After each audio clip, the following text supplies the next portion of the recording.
केसी वेणुगोपाल जी, विजय वसंत जी, Chandrashekhar ji, EH Lakshman जी, शिवलिंग गौड़ा जी, HM Revanna जी, शशिधर जी, पुट्टेगौड़ा जी, मंजे गौड़ा जी, HK Mahesh ji, भाइयों और बहनों, प्रेस के हमारे मित्रों, आप सबका यहाँ बहुत बहुत स्वागत। और हमारे जो कांग्रेस के कार्यकर्ता हैं, जो बब्बर शेर हैं, आपका भी यहाँ स्वागत।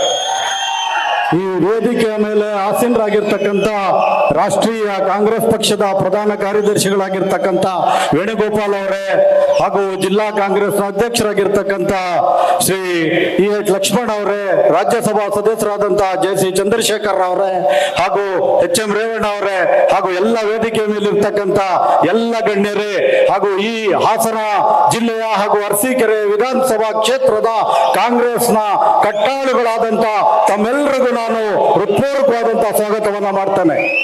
भाइयों और बहनों, आपको याद होगा कि पिछले चुनाव में बीजेपी चुनाव नहीं जीती थी। ನನ್ನ ಅಣ್ಣ ತಮ್ಮಂದಿರೇ, ಅಕ್ಕ ತಂಗಿಯರೇ, ತಮ್ಮೆಲ್ಲರಿಗೂ ಗೊತ್ತಿರಬಹುದು, ಕಳೆದ ಚುನಾವಣೆಯಲ್ಲಿ ಭಾರತೀಯ ಜನತಾ ಪಕ್ಷ ಚುನಾವಣೆಯನ್ನ ಗೆದ್ದಿರಲಿಲ್ಲ। ये जो बीजेपी की सरकार है, 3 साल से जो कर्नाटक में राज कर रही है, ये लोकतांत्रिक रास्ते से नहीं चुनी गई, ये चोरी की गई थी। ಕಳೆದ 3 ವರ್ಷಗಳಿಂದ ಕರ್ನಾಟಕದಲ್ಲಿ ರಾಜ್ಯಭಾರವನ್ನ ಮಾಡ್ತಾ ಇರ್ತಕ್ಕಂಥ ಬಿಜೆಪಿ ಸರ್ಕಾರ ತಮ್ಮೆಲ್ಲರ ಮೂಲಕ ಆಯ್ಕೆ ಆಗಿರ್ತಕ್ಕಂಥ ಪಕ್ಷ ಅಲ್ಲ, ಅದು ಕಳ್ಳದಾರಿಯಲ್ಲಿ ಅಧಿಕಾರವನ್ನ ಹಿಡಿದಿರ್ತಕ್ಕಂಥ ಪಕ್ಷ। बीजेपी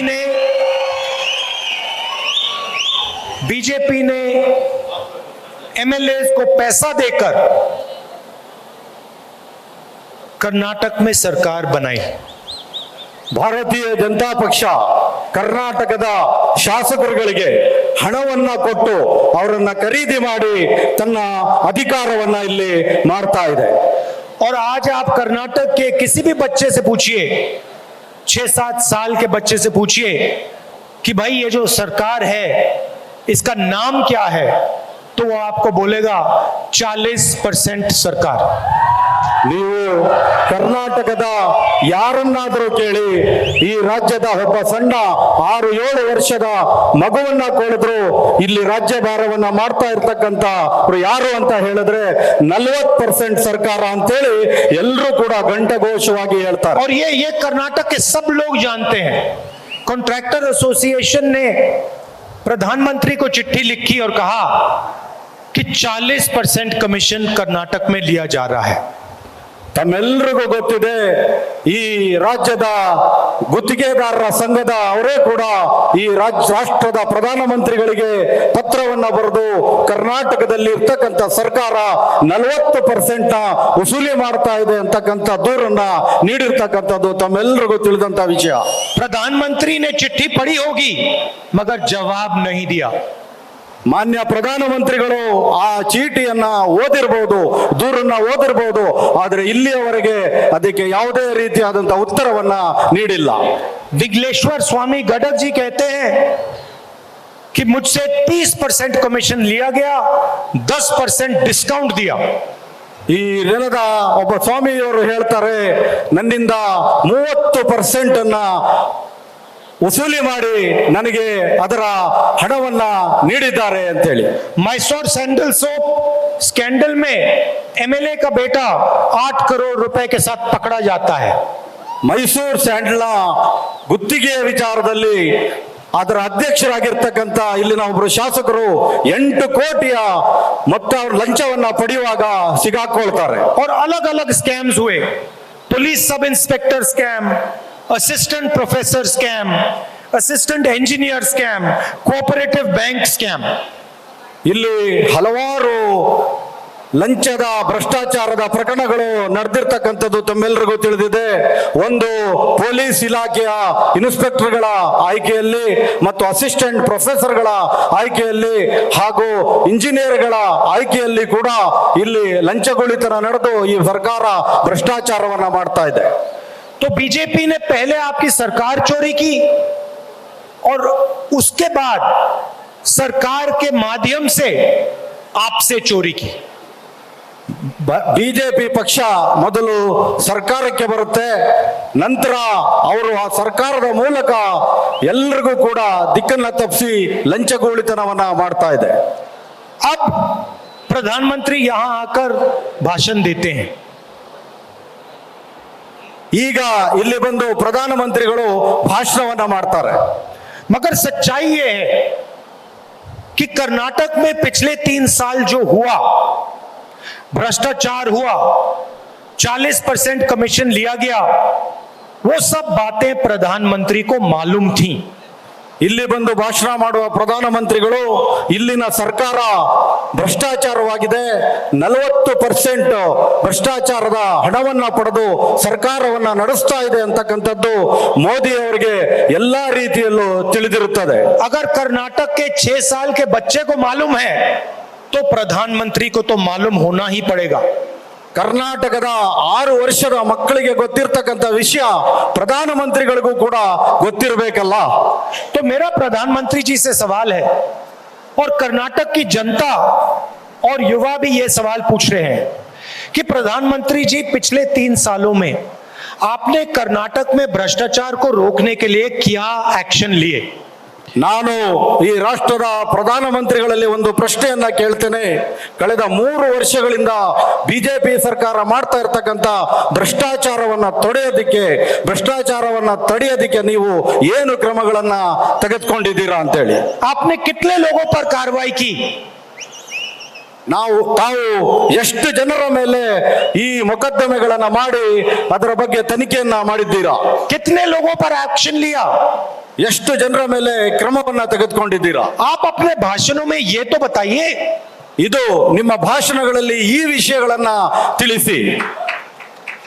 आप आते हो और कहते हो कांग्रेस पार्टी ने मेरे ऊपर आक्रमण किया। ನೀವು ಬರ್ತೀರಾ, ಕೇವಲ ಮಾತಾಡ್ತಾ ನಮ್ಮ ಕಾಂಗ್ರೆಸ್ ಪಕ್ಷ ನಮ್ಮ ಮೇಲೆ ತುಂಬಾ ಅತಿರೇಕವಾಗಿ ಮಾತಾಡ್ತಾ ಇದೆ ಅಂತೇಳಿ ಮಾತಾಡ್ತೀರಾ. मगर आप ये भी बताओ कि कर्नाटक के लिए आपने पिछले 3 साल में क्या किया? ದಯಮಾಡಿ ಇದನ್ನ ತಿಳಿಸಿ, ಕರ್ನಾಟಕದ ಜನರಿಗಾಗಿ ನೀವು ಏನನ್ನ ಮಾಡಿದ್ದೀರಾ ಅಂತ ಹೇಳಿ. यहां पे सवाल नरेंद्र मोदी जी नहीं है, यहां पे सवाल कर्नाटक के युवा, कर्नाटक के किसान, कर्नाटक के मजदूर, कर्नाटक के माता और बहनों का सवाल है। ಇಲ್ಲಿ ಪ್ರಶ್ನೆ ಇರ್ತಕ್ಕಂಥದ್ದು ನರೇಂದ್ರ ಮೋದಿ ಅವರಲ್ಲ, ನಮಗೆ ಪ್ರಶ್ನೆ ಇರ್ತಕ್ಕಂಥದ್ದು ಕರ್ನಾಟಕದ ಜನ, ಕರ್ನಾಟಕದ ಯುವ ಜನತೆ, ಕರ್ನಾಟಕದ ರೈತರು, ಕರ್ನಾಟಕದ ಮಹಿಳೆಯರು, ತಾಯಂದಿರ ಪ್ರಶ್ನೆ. जब कर्नाटक और महाराष्ट्र के बॉर्डर पे हिंसा हुई तो आपने क्या एक्शन लिया? ಕರ್ನಾಟಕದ ಮಹಾರಾಷ್ಟ್ರ ಬಾರ್ಡರ್ನಲ್ಲಿ ಆದಂತ ಹಿಂಸೆಯ ಸಂದರ್ಭದಲ್ಲಿ ತಾವು ಯಾವ ರೀತಿಯ ಕ್ರಮವನ್ನ ತೆಗೆದುಕೊಂಡಿದ್ದೀರಾ? जो कर्नाटक, गोवा और महाराष्ट्र के बीच में पानी का मुद्दा है, पानी बांटने का मुद्दा है, उसमें आपने कर्नाटक की क्या मदद की? ಕರ್ನಾಟಕ ಮತ್ತು ಮಹಾರಾಷ್ಟ್ರದ ಮಧ್ಯೆ ಇರ್ತಕ್ಕಂಥ ನೀರಾವರಿ ಸಮಸ್ಯೆ ಬಗ್ಗೆ ತಾವು ಇಲ್ಲಿವರೆಗೆ ಯಾವ ರೀತಿಯ ಕ್ರಮವನ್ನ ತೆಗೆದುಕೊಂಡಿದ್ದೀರಾ ಅಂತ ನಾನು ಪ್ರಶ್ನೆಯನ್ನ ಮಾಡ್ತಾ ಇದ್ದೆ. और जब कर्नाटक का टैक्स का पैसा नहीं दिया गया, कम दिया गया, तो आपने कर्नाटक के युवाओं की कैसे मदद की? ಕರ್ನಾಟಕದ ಉಸೂಲಿಯಾದಂತ ತೆರಿಗೆಯಲ್ಲೇ ಕೂಡ ತಾವು ಸರಿಯಾದಂತ ಕರ್ನಾಟಕದ ಪಾಲನ್ನ ಕೊಡ್ಲಿಲ್ಲ. ಆದ್ರೆ ನೀವು ಯಾವ ರೀತಿಯಲ್ಲಿ ಕರ್ನಾಟಕದ ಯುವಕರ ಸಹಾಯವನ್ನ ಮಾಡಬಲ್ರಿ? जब कर्नाटक में बाढ़ आई तो आपने क्या मदद की? ಕರ್ನಾಟಕದಲ್ಲಿ ತುಂಬಾ ಪ್ರವಾಹ ಪರಿಸ್ಥಿತಿ ಆದಾಗ ನೀವು ಕರ್ನಾಟಕಕ್ಕೆ ಯಾವ ರೀತಿಯ ಸಹಾಯವನ್ನ ಮಾಡಿದ್ರಿ? अपनी बात करनी है तो जरूर कीजिए, मगर कर्नाटक की थोड़ी सी तो बात कर दीजिए। ನಿಮ್ಮ ಮಾತುಗಳನ್ನ ದಯಮಾಡಿ ಮಾತಾಡಿ, ಆದ್ರೆ ಕರ್ನಾಟಕದ ಭವಿಷ್ಯ ಬಗ್ಗೆನೂ ತಾವು ಮಾತಾಡಬೇಕಾಗುತ್ತೆ. थोड़ा सा 2 शब्द बोल दीजिए। ಸ್ವಲ್ಪನಾದ್ರೂ ಇದರ ಬಗ್ಗೆ ಗಮನವನ್ನ ನೀಡಿ. लंबा बोलने की जरूरत नहीं है, बस 2-3 बात बोल दीजिए। आपने भ्रष्टाचार के खिलाफ क्या किया, आपने बाढ़ के समय क्या किया, और आप अगले 5 साल में क्या करने जा रहे हो? ನೀವು ಉದ್ದ ಉದ್ದ ಭಾಷಣಗಳನ್ನ ಮಾಡುವುದು ಬೇಕಾಗಿಲ್ಲ. ಕರ್ನಾಟಕದ ಪ್ರವಾಹ ಸಂದರ್ಭದಲ್ಲಿ ನೀವೇನನ್ನ ಮಾಡಿದ್ರಿ, ಕರ್ನಾಟಕದ ಕಷ್ಟದ ಸಂದರ್ಭದಲ್ಲಿ ನೀವು ಯಾವ ರೀತಿ ಸಹಾಯವನ್ನ ಮಾಡಿದ್ರಿ ಅಂತೇಳಿ, ಮತ್ತು ಕರ್ನಾಟಕದ ಭವಿಷ್ಯಕ್ಕಾಗಿ ಮುಂದಿನ 5 ವರ್ಷಗಳಲ್ಲಿ ಏನನ್ನ ಮಾಡ್ತೀರಾ ಅಂತೇಳಿ ಹೇಳಬೇಕಾಗುತ್ತೆ. एक और छोटी सी बात, हमारी मीटिंग होती है, हमारे भाषण होते हैं, तो हम नेताओं के नाम लेते हैं. ನಮ್ಮ ಸಭೆಗಳು ನಡೆಯುತ್ತೆ, ನೀವೆಲ್ಲರೂ ನೋಡಿದ್ದೀರಾ. ನಾವು ಮಾತಾಡೋದಕ್ಕಿಂತ ಮುಂಚೆ ನಾವು ನಮ್ಮ ನಾಯಕರುಗಳನ್ನ ಹೆಸರುಗಳನ್ನ ತಗೊಂಡು ಗೌರವವನ್ನ ನೀಡ್ತೇವೆ. जैसे अभी मैंने भाषण शुरू करने से पहले कांग्रेस पार्टी के नेताओं का आदर किया.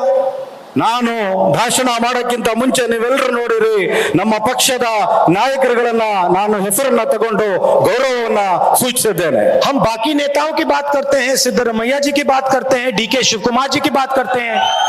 ನಾವು ಮಾತನಾಡುವಾಗ ಈ ರಾಜ್ಯದ ಮಾಜಿ ಮುಖ್ಯಮಂತ್ರಿಗಳ ಸಿದ್ದರಾಮಯ್ಯನವರ ಬಗ್ಗೆ ಮಾತಾಡ್ತೀವಿ, ಡಿ ಕೆ ಶಿವಕುಮಾರ್ ಅವರ ಬಗ್ಗೆ ಮಾತಾಡ್ತೀವಿ, खारगे जी की बात करते हैं, परमेश्वर जी की बात करते हैं. ಖರ್ಗೆ ಸಾಹೇಬರ ಮಾತಾಡ್ತೀವಿ, ಪರಮೇಶ್ವರರನ್ನ ಕುರಿತು ಅವರ ಕೆಲಸಗಳನ್ನ ಕುರಿತು ಮಾತಾಡ್ತೀವಿ. आप कर्नाटक में आते हो, अपने नेताओं की बात नहीं करते हो. ನೀವು ಕರ್ನಾಟಕಕ್ಕೆ ಬರ್ತೀರಾ, ಆದ್ರೆ ನಿಮ್ಮ ಪಕ್ಷದ ನಾಯಕರುಗಳ ಬಗ್ಗೆನೇ ಮಾತನಾಡುದಿಲ್ಲ. येदुरप्पा जी का नाम तक नहीं लेते हो आप. ನೀವು ಹಿರಿಯರಾದಂತ ಯಡಿಯೂರಪ್ಪನವರ ಹೆಸರನ್ನೇ ತೆಗೆದುಕೊಳ್ಳುವುದಿಲ್ಲ. बोम्मई जी का नाम तक नहीं लेते हो आप. ಬೊಮ್ಮಾಯಿಯವರ ಹೆಸರನ್ನು ಕೂಡ ತೆಗೆದುಕೊಳ್ಳುವುದಿಲ್ಲ. थोड़ा सा अपने भाषणों में बीजेपी के नेताओं का भी नाम ले लिया करो. ನಿಮ್ಮ ಉದ್ದದ ಭಾಷಣಗಳ ಮಧ್ಯೆ ಬಿಜೆಪಿಯ ನಾಯಕರುಗಳ ಹೆಸರುಗಳನ್ನ ತೆಗೆದುಕೊಳ್ಳಿ. उनको भी अच्छा लगेगा कि प्रधानमंत्री ने हमारा नाम ले लिया. ಅವ್ರಿಗೂ ತುಂಬಾ ಸಂತೋಷವಾಗುತ್ತೆ, ಮಾನ್ಯ ಪ್ರಧಾನಮಂತ್ರಿಗಳು ನಮ್ಮ ಹೆಸರುಗಳನ್ನ ಹೇಳಿದ್ರು ಅಂತೇಳಿ. ಹೆಸರುಗಳೋದ್ರಿಂದ ನಿಮ್ಮ ಗೌರವ ಕಡಿಮೆ ಆಗೋದ್ರಿಲ್ಲ, ನಿಮಗೆ ಏನು ಕೂಡ ತೋರಿಸ್ದಂಗಾಗುತ್ತೆ. लोगों को अच्छा लगेगा, देखो प्रधानमंत्री ने येदुरप्पा जी का नाम लिया, बोम्मई जी का नाम लिया. ಜನಕ್ಕೆ ಸಂತೋಷ ಆಗುತ್ತೆ, ಪ್ರಧಾನಮಂತ್ರಿಗಳು ಯಡಿಯೂರಪ್ಪನವರ ಹೆಸರನ್ನ ತಗೊಂಡ್ರು, ಮುಖ್ಯಮಂತ್ರಿಗಳಾದಂತ ಬೊಮ್ಮಾಯಿ ಅವರ ಹೆಸರನ್ನ ತಗೊಂಡ್ರು ಅಂತೇಳಿ. कांग्रेस पार्टी ने कर्नाटक के लिए अगले 5 सालों का रास्ता बनाया है. ಕಾಂಗ್ರೆಸ್ ಪಕ್ಷ ಮುಂದಿನ 5 ವರ್ಷಗಳಿಗಾಗಿ ಒಂದು ನೀಲಿ ನಕ್ಷೆಯನ್ನ ತಯಾರು ಮಾಡಿದೆ. हमारे सब नेताओं ने जनता से बात करके ये योजनाएं निकाली हैं. ನಮ್ಮ ಎಲ್ಲ ನಾಯಕರುಗಳು ಮಾತನಾಡಿ ಈ ರಾಜ್ಯದ ಜನರ ಹಿತಕ್ಕಾಗಿ ಈ ಯೋಜನೆಗಳನ್ನ ರೂಪಿಸ್ತಾ ಇದ್ದಾರೆ. 5 क्रांतिकारी योजना कांग्रेस पार्टी आपको देने वाली है. 5 ಕ್ರಾಂತಿಕಾರಿಯಾದಂತ ಯೋಜನೆಗಳನ್ನ ಕಾಂಗ್ರೆಸ್ ಪಕ್ಷ ತಮ್ಮಗಳಿಗೆ ನೀಡಲಿದೆ. बीजेपी ने आपके जेब से पैसा लिया, उतना ही पैसा हम आपकी जेब में डालने जा रहे हैं.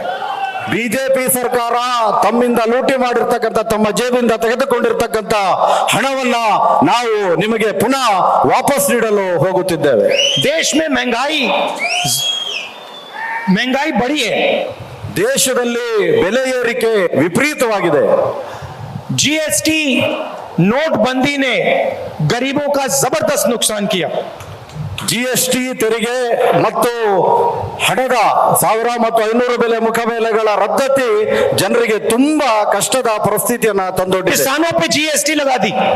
ರೈತರ ಮೇಲೆ ಜಿಎಸ್ಟಿಯನ್ನು ಹಾಕಲಾಗಿದೆ. 5% खाद पे, 12% ट्रैक्टर पे, 18% पेस्टिसाइड्स पे, 5% ಉಪಕರಣಗಳ ಮೇಲೆ, 10%, 5% खाद, 12% ट्रैक्टर पे, 12% ಟ್ರಾಕ್ಟರ್ಗಳ ಮೇಲೆ, 18% पेस्टिसाइड्स पे, 18% ರಸಗೊಬ್ಬರಗಳ ಮೇಲೆ ಟ್ಯಾಕ್ಸ್ ಅನ್ನ ಕೇಂದ್ರ ಸರ್ಕಾರ ವಿಧಿಸ್ತಾ ಇದೆ. डीजल का दाम 56 रुपए से 90 रुपए तक पहुंच गया. ಇವತ್ತು ಡೀಸೆಲ್ ನ ಬೆಲೆ 56 ರೂಪಾಯಿಂದ 90 ರೂಪಾಯಿಗೆ ಮುಟ್ಟಿದೆ. डीएपी फर्टिलाइजर 1000 रुपए से 1350 रुपए हो गया. ಡಿಎಪಿ ರಸಗೊಬ್ಬರದ ಬೆಲೆ 1000 ರೂಪಾಯಿಂದ 1750 ರೂಪಾಯಿಗೆ ಏರಿಕೆಯಾಗಿದೆ. तो आपने जो सहा है वो हम जानते हैं और समझते हैं. ನೀವು ಏನನ್ನ ತಡ್ಕೋತಾ ಇದ್ದೀರಾ, ಸಹಿಸ್ತಾ ಇದ್ದೀರಾ, ಅದು ನಮಗೆ ತುಂಬಾ ಚೆನ್ನಾಗಿ ಗೊತ್ತಿದೆ. इसलिए हम ये 5 स्कीम लाए हैं. ಆದ್ರಿಂದ ನಾವು 5 ಗ್ಯಾರಂಟಿಗಳನ್ನ ನಿಮ್ಮ ಮುಂದೆ ತಂದಿದ್ದೇವೆ. पहले स्कीम को हम गृह ज्योति कहते हैं. ಮೊದಲನೇದು ನಾವು ಗೃಹ लक्ष्मी, गृह लक्ष्मी. ಮೊದಲನೇದು ಗೃಹಲಕ್ಷ್ಮಿ ಅಂತ ಹೇಳ್ತಾ ಇದ್ದೇವೆ. गृह लक्ष्मी का मतलब 2,000 रुपए हर महीने हर महिला के बैंक अकाउंट में। ಗೃಹಲಕ್ಷ್ಮಿ ಅಂದ್ರೆ ಈ ರಾಜ್ಯದ ಪ್ರತಿಯೊಬ್ಬ ಮಹಿಳೆಯ ಅಕೌಂಟಿಗೆ 2 ಲಕ್ಷ ರೂಪಾಯಿಗಳನ್ನ ಹಾಕ್ತಕ್ಕಂಥದ್ದು. गैस का सिलेंडर 400 रुपए से 1,000 रुपए गया, अब हम आपको 2,000 रुपए हर महीने आपके बैंक अकाउंट में देंगे। ಪ್ರತಿ ತಿಂಗಳು ನಿಮ್ಮ ಬ್ಯಾಂಕ್ ಅಕೌಂಟ್ಗೆ, ನಿಮ್ಮ ಬ್ಯಾಂಕ್ ಖಾತೆಗೆ ಮಹಿಳೆಯರಿಗೆ 2,000 ರೂಪಾಯಿಗಳನ್ನ ಹಾಕಲಾಗುವುದು. गृह ज्योति 200 यूनिट बिजली मुफ्त में हर परिवार को। 200 ಯೂನಿಟ್ ಗೃಹ ಜ್ಯೋತಿಯ ಮೂಲಕ ಎಲ್ಲರಿಗೂ ಕೂಡ ಉಚಿತವಾಗಿ ವಿದ್ಯುತ್ ಶಕ್ತಿಯನ್ನ ನೀಡಲಾಗುವುದು. अन्न भाग्य 10 किलो चावल हर फैमिली मेंबर को, परिवार के हर मेंबर को। ಪ್ರತಿ ಕುಟುಂಬದ ಒಬ್ಬರಿಗೆ, ಕುಟುಂಬದಲ್ಲಿ ಎಷ್ಟು ಜನ ಇರ್ತಾರೆ ಅಷ್ಟು ಜನಕ್ಕೂ ಕೂಡ ತಲೆಗೆ 10 ಕೆಜಿ ಅಕ್ಕಿಯನ್ನ ಅನ್ನಭಾಗ್ಯದ ಮೂಲಕ ನಿಮ್ಮೆಲ್ಲರಿಗೂ ವಿತರಿಸಲಾಗುವುದು. अच्छा, महिलाओं के लिए एक और मजेदार बात सुनिए। ಈಗ ನನ್ನ ಅಕ್ಕ ತಂಗಿಯರು ತಾಯಂದಿರ ಬಗ್ಗೆ ಒಂದು ಒಳ್ಳೆಯ ಸುದ್ದಿಯನ್ನ ಕೇಳಿ. सरकार के आने के एकदम बाद बस में जाने के लिए आपको 1 रुपया नहीं देना पड़ेगा, फ्री में आप जाएंगी। ನಮ್ಮ ಕಾಂಗ್ರೆಸ್ ಸರ್ಕಾರ ಬಂದ ತಕ್ಷಣ ನೀವು ತಾಯಂದಿರು ಈ ಪ್ರಯಾಣ ಮಾಡುವಾಗ ಒಂದೇ 1 ರೂಪಾಯಿಯ ಬಸ್ ಚಾರ್ಜ್ ಅನ್ನ ಕೊಡದಲೆ ಉಚಿತವಾಗಿ ಪ್ರಯಾಣವನ್ನ ಮಾಡೋದಕ್ಕೆ ನಮ್ಮ ಸರ್ಕಾರ ಬಂದ ತಕ್ಷಣ ಅದನ್ನ ಘೋಷಣೆಯನ್ನ ಮಾಡುತ್ತೆ. भाई और बहनों, नोटबंदी ने करोड़ों युवाओं को बेरोजगार बनाया। ನನ್ನ ಅಕ್ಕ ತಂಗಿಯರೇ, ಅಣ್ಣ ತಮ್ಮಂದಿರೇ, ಮೋದಿಯವರು ಲಕ್ಷಾಂತರ ಜನ ನನ್ನ ಯುವಕರಿಗೆ ನಿರುದ್ಯೋಗಿಗಳಾಗಿ ಮಾಡಿದ್ದಾರೆ. युवा निधि स्कीम हर ग्रेजुएट को 2 साल के लिए 3,000 रुपए प्रति महीना देगा। ಯುವ ನಿಧಿಯ ಮೂಲಕ ಈ ರಾಜ್ಯದ ಪದವೀಧರರಿಗೆ ಪ್ರತಿ ತಿಂಗಳು 3,000 ರೂಪಾಯಿಗಳನ್ನ ನೀಡಲಾಗುವುದು. और हर डिप्लोमा होल्डर को 1,500 रुपए महीने के 2 साल के लिए मिलेंगे। ಯಾರು ಡಿಪ್ಲೊಮಾ ಎಲ್ಲ ಮಾಡಿದ್ದಾರೆ ಅವರೆಲ್ಲರಿಗೂ ಕೂಡ ಪ್ರತಿ ತಿಂಗಳು 1,500 ರೂಪಾಯಿಗಳನ್ನ ಯುವ ನಿಧಿಯ ಮೂಲಕ ನೀಡಲಾಗುವುದು. अब मोदी जी, मैं आपको समझाना चाहता हूं कि इन स्कीम्स का पैसा कहां से आएगा। ಈಗ ನಾನು ನಿಮ್ಮೆಲ್ಲರಿಗೂ ತಿಳಿಸಲು ಬಯಸ್ತೇನೆ, ಈ ಸ್ಕೀಮ್, ಈ ಯೋಜನೆಗಳಿಗೆ ಹಣ ಎಲ್ಲಿಂದ ಬರ್ತದೆ ಅಂತ ಹೇಳಿ. आपने और आपकी सरकार ने यहां पे जबरदस्त भ्रष्टाचार किया। ಮೋದಿಯವರೇ, ನೀವು ಮತ್ತೆ ನಿಮ್ಮ ಸರ್ಕಾರ ಇಲ್ಲಿ ಮಾಡಿರ್ತಕ್ಕಂಥ ಬ್ರಹ್ಮಾಂಡ ಭ್ರಷ್ಟಾಚಾರ. 40% कमीशन आपने हर चीज में लिया। ನೀವು ಪ್ರತಿ ಎಲ್ಲ ಉದ್ಯಮಗಳಲ್ಲಿ, ಎಲ್ಲ ಸರ್ಕಾರದ ಕೆಲಸಗಳಲ್ಲಿ 40% ಕಮಿಷನ್ ಅನ್ನ ಪಡೆದಿದ್ದೀರಾ. कांग्रेस पार्टी यहां एक ईमानदार सरकार लाएगी। ಕಾಂಗ್ರೆಸ್ ಪಕ್ಷ ಇಲ್ಲಿ ನ್ಯಾಯಸಮ್ಮತವಾದಂತ ಹಾಗೂ ನಿಮ್ಮ ಪರವಾದಂತ ಸರ್ಕಾರವನ್ನ ತರಲಿದೆ. और जो पैसा आपकी सरकार ने चोरी किया था, वही पैसा हम इन 5 स्कीमों में डाल रहे हैं। ಯಾವುದು ಮೋದಿಯವರೇ ನಿಮ್ಮ ಪಕ್ಷ ಜನರಿಂದ ಕಳ್ಳತನವನ್ನ ಮಾಡಿತ್ತು, ಆ ಭ್ರಷ್ಟಾಚಾರದ ಹಣವನ್ನ ತಡೆದು ನಾವು ಈ ಯೋಜನೆಗಳಿಗಾಗಿ ಆ ಹಣವನ್ನ ಉಪಯೋಗ ಮಾಡ್ತಾ ಇದ್ದೇವೆ. अब देखिए, हमने आपके सामने एक विजन रखा है, दृष्टिकोण रखा है। ನಾವು ನಿಮ್ಮ ಮುಂದೆ ಒಂದು ಗುರಿಯನ್ನ ಇಟ್ಟಿದ್ದೇವೆ, ಒಂದು ಉದ್ದೇಶವನ್ನ ಇಟ್ಟಿದ್ದೇವೆ. लोगों को मदद करने का तरीका दिखाया है। ನಾವು ಜನಗಳಿಗೆ ಸಹಾಯವನ್ನ ಮಾಡ್ತಕ್ಕಂತ, ಅವರ ಅಭಿವೃದ್ಧಿಯನ್ನ ಮಾಡ್ತಕ್ಕಂತ ಒಂದು ದಾರಿಯನ್ನ ತೋರಿಸಿದ್ದೇವೆ. बीजेपी को भी, नरेंद्र मोदी जी को भी ये बात करनी चाहिए। ಭಾರತೀಯ ಜನತಾ ಪಕ್ಷದವ್ರಿಗೂ ಹಾಗೂ ಮೋದಿಯವ್ರಿಗೂ ಕೂಡ ಈ ತರದ ಮಾತುಗಳನ್ನ ಆಡಬೇಕಾಗಿದೆ. हमारी शुरुआत इन 5 कामों से होगी। ನಮ್ಮ ಪ್ರಾರಂಭವೇ 5 ಕೆಲಸಗಳಿಂದ ಪ್ರಾರಂಭ ಆಗುತ್ತೆ. पहले दिन पहली कैबिनेट मीटिंग में ये 5 स्कीम पास हो जाएंगे।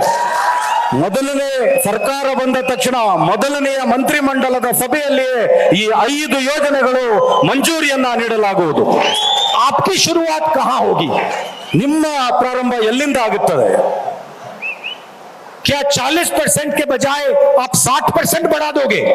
ಏನು ನೀವು ಮತ್ತೆ ಅಧಿಕಾರಕ್ಕೆ ಬಂದ್ರೆ 40% ಇಂದ ತಗೊಂಡು 60% ಗೆ ಏರಿಸ್ತೀರಾ?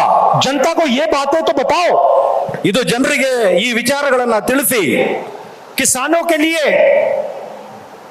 हम कृषि निधि स्कीम ला रहे हैं। ನಾವು ಈ ನೆಲದ ರೈತರಿಗಾಗಿ ಕೃಷಿ ನಿಧಿ ಅಂತಕ್ಕಂಥ ಹೊಸ ಯೋಜನೆಯನ್ನ ತರ್ತಾ ಇದ್ದೇವೆ. 1.5 लाख करोड़ रुपए 5 साल में हम किसानों को देंगे। 1.5 ಲಕ್ಷ ಕೋಟಿ ರೂಪಾಯಿಗಳನ್ನ ನಾವು ಈ ನೆಲದ ರೈತರಿಗೆ ನೀಡ್ತಾ ಇದ್ದೇವೆ. बजट में से 30,000 करोड़ रुपए हर साल किसानों के लिए जाएगा। ನಮ್ಮ ಮುಂದಿನ ದಿನಗಳ ಬಜೆಟ್ ನಲ್ಲಿ 30,000 ಕೋಟಿ ರೂಪಾಯಿಗಳು ರೈತರ ಯೋಜನೆಗಳಿಗೆ ಹೋಗಲಿದೆ. और यहाँ पे जो कोकोनट फार्मर्स हैं और अरेका नट के फार्मर्स हैं उनको हम MSP देंगे। ಇಲ್ಲಿನ ಸ್ಥಳೀಯ ಬೆಳೆಗಳಾದಂತ ತೆಂಗು ಮತ್ತು ಅಡಿಕೆಗಳಿಗೆ ನಾವು MSP ಅಂದ್ರೆ ಒಂದು ಬೆಲೆಯನ್ನ ನಿಗದಿ ಮಾಡತಕ್ಕಂಥದ್ದನ್ನ ಮಾಡ್ತೇವೆ. और जो आज दूध पे सब्सिडी होती है 5 रुपए की होती है उसको हम 7 रुपए तक बढ़ा देंगे। ಇಲ್ಲಿ ರೈತರಿಗೆ ನಾವು ಏನು ಈಗ ಹಾಲಿಗೆ 5 ರೂಪಾಯಿಗಳ ಸಬ್ಸಿಡಿಯನ್ನ ಕೊಡ್ತಾ ಇದ್ದೇವೆ, ಅದನ್ನ 7 ರೂಪಾಯಿಗಳಿಗೆ ಹೆಚ್ಚಿಸಲಾಗುವುದು. अब हमने साफ कह दिया है कि हम ये काम करने जा रहे हैं। पहला कदम हमारे 5 स्कीम होंगे, उसके बाद किसानों के लिए हम इतना पैसा देंगे, सब्सिडी में इतना डालेंगे। हमने साफ कह दिया है। ನಾವು ಈಗ ಸ್ಪಷ್ಟವಾಗಿ ನಮ್ಮ ಯೋಜನೆಗಳೇನು, ನಾವು ಮುಂದೆ ಅಧಿಕಾರಕ್ಕೆ ಬಂದ್ರೆ ಈ 5 ಯೋಜನೆಗಳ ಜೊತೆಗೆ ರೈತರಿಗೆ ಏನನ್ನ ಕೊಡ್ತೀವಿ ಅಂತಕ್ಕಂಥ ಸ್ಪಷ್ಟವಾದ ಭರವಸೆಯನ್ನ ನಾವು ನಿಮಗೆ ಈ ಕೆಲಸಗಳನ್ನ ಮಾಡ್ತೀವಿ ಅಂತಕ್ಕಂಥದ್ದನ್ನ ಹೇಳ್ತಾ ಇದ್ದೇವೆ. अब बीजेपी को बहाने नहीं बनाने चाहिए।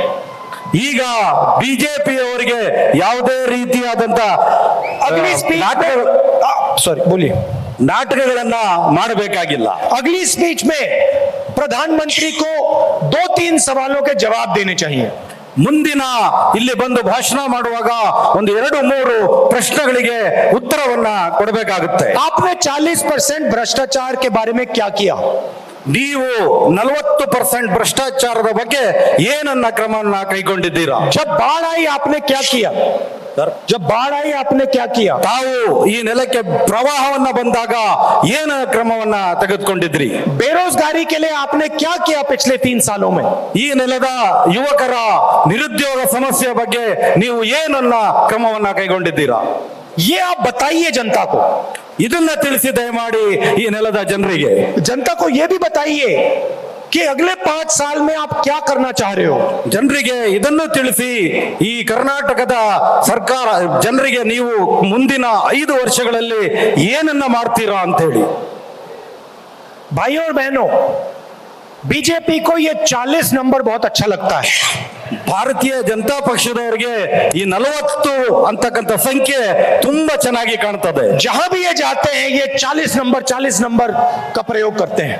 ಇವರು ಎಲ್ಲೇ ಹೋದ್ರೂ ಕೂಡ 40 ಸಂಖ್ಯೆ 40 ಅಂತಕ್ಕಂಥದ್ದನ್ನ ಪುನಃ ಉಚ್ಚಾರವನ್ನ ಮಾಡ್ತಾರೆ. हर काम में 40 ಪ್ರತಿ ಕೆಲಸದಲ್ಲೂ 40 ಅಂತಕ್ಕಂಥದ್ದನ್ನ ಹೇಳ್ತಾನೆ ಇರ್ತಾರೆ. इनको आप 40 नंबर याद दिला दीजिए। ಇವರಿಗೆ ತಾವೆಲ್ಲರೂ ದಯಮಾಡಿ 40 ಅಂತಕ್ಕಂಥ ಸಂಖ್ಯೆಯನ್ನ ಜ್ಞಾಪಕವನ್ನ ಮಾಡಿಸಿ. 3 साल इन्होंने आपको 40 नंबर का याद दिलाया, चुनाव में आप इनको 40 सीटें दे दीजिए। ಈಗ ಇವರು ಅಧಿಕಾರವನ್ನ ಮಾಡುವಾಗ 3 ವರ್ಷಗಳ ಕಾಲ 40 ಇದನ್ನ ನಿಮ್ಮೆಲ್ಲರಿಗೂ ಹಚ್ಚಿದ್ದಾರೆ. ಅದನ್ನ ಈ ಚುನಾವಣೆಯ ಸಂದರ್ಭದಲ್ಲಿ ತಾವೆಲ್ಲರೂ ದಯಮಾಡಿ ಈ 40 ಅಂತಕ್ಕಂಥ ಇದನ್ನ ಅವರಿಗೆ ಕೊಡಿ ಅಂತಕ್ಕಂಥದ್ದು. और भाइयों और बहनों, आखिरी बात, कांग्रेस पार्टी को कम से कम 150 सीट दिलवानी है। ಅಕ್ಕ ತಂಗಿಯರೇ, ಅಣ್ಣ ತಮ್ಮಂದಿರೇ, ದಯಮಾಡಿ ಕಾಂಗ್ರೆಸ್ ಪಕ್ಷಕ್ಕೆ ಕರ್ನಾಟಕದಲ್ಲಿ 150 ಕ್ಷೇತ್ರಗಳಲ್ಲಿ ಗೆಲ್ಲಿಸ್ಕೊಡ್ಬೇಕು ಅಂತೇಳಿ ಮನವಿಯನ್ನ ಮಾಡಿ. इसका कारण